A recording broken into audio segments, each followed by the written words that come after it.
Hello, this is Josh from Techtopia TV, and this is the unboxing of the H440 case by NZXT. First, let's take this plastic off. The case is made out of SECC steel and ABS plastic. The dimensions are 220mm by 510mm by 475.3mm and a weight of 9.7 kg, or 21.4 pounds. It supports mini, micro, and standard ATX motherboards. The first thing you'll notice is that the H440 has a nice and large side window panel.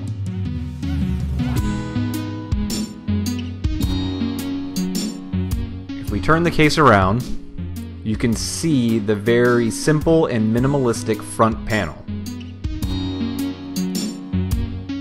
I like this look because it's very sleek and stealthy. Nice and plain, the way I like it. Trying to be careful to not break anything.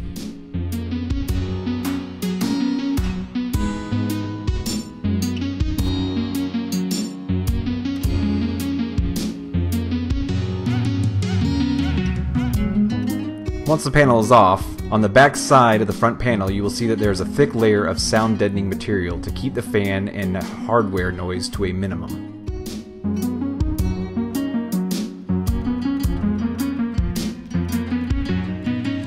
The front of the case has a large magnetic dust filter. These two magnets up top here are what hold it into place.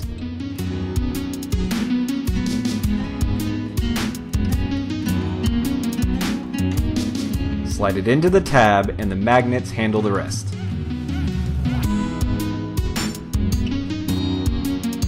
It's nice and easy and very convenient. Behind this dust filter there are three 120mm intake fans that are included with the case. But you can also fit two 140mm fans up here as well. You can also go with a 3x120mm or 2x140mm water-cooled setup if you want to go that route. Onto the back side of the case, we have another pull-out dust filter for the power supply. It's right underneath here, nice and easy to pull.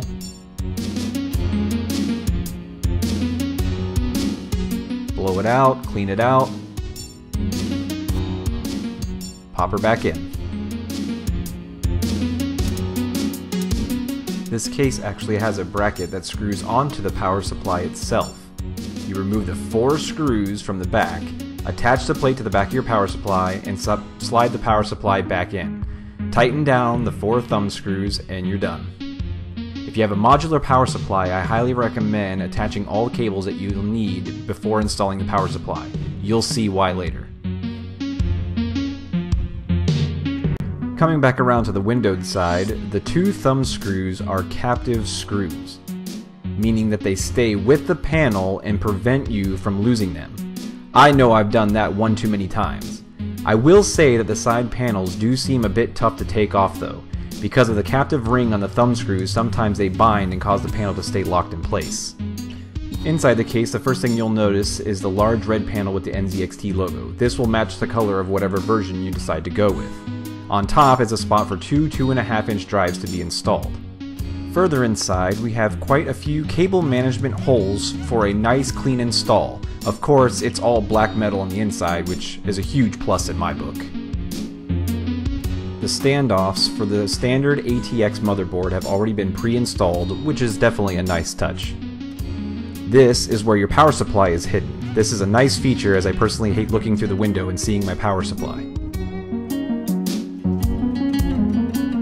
Over here on the other side of the case, once again the screws are extremely tight from the factory, so a screwdriver was needed. Once the panel is off, you will notice that there is more thick sound deadening foam on the inside of the panel. It's a very, very quiet case.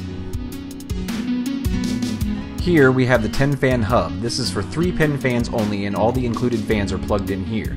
The cables for the top I/O have already been nicely ran from the factory. As I said before, there are a good amount of cable management holes all over in this case. Up top we have the LED hub for the power switch and the rear I/O. More on that later. Now, one thing I absolutely love about this case are the metal drive sleds. That's right, no plastic bits holding your hard drives in place. There's 5 3.5/2.5 inch sleds. They have the same captive thumb screws. The sleds are mounted in a way to keep all the cabling hidden from view. Down below here, you'll see why I recommend that you install the cables you'll need ahead of time. There's not a whole lot of space down here to get your hands in when you have a bunch of cables down here. Moving around to the back once again, you have the rear I/O LED button up here, which when pushed, it lights up the I/O panel on the back of the case as well as the expansion slots and the NZXT logo by the window. Here's the included 140mm exhaust fan with slotted mounting holes, as well as 2 grommets for exterior water cooling if you need it. Let's take it up to the top. Up here you have the LED backlit power button, the reset switch, a headphone jack, a mic jack, 2 USB 3.0s, and 2 USB 2.0 ports. The top was a real chore to take off. Several times I thought I was going to break it. But the top panel has the same sound deadening foam as the rest of the case.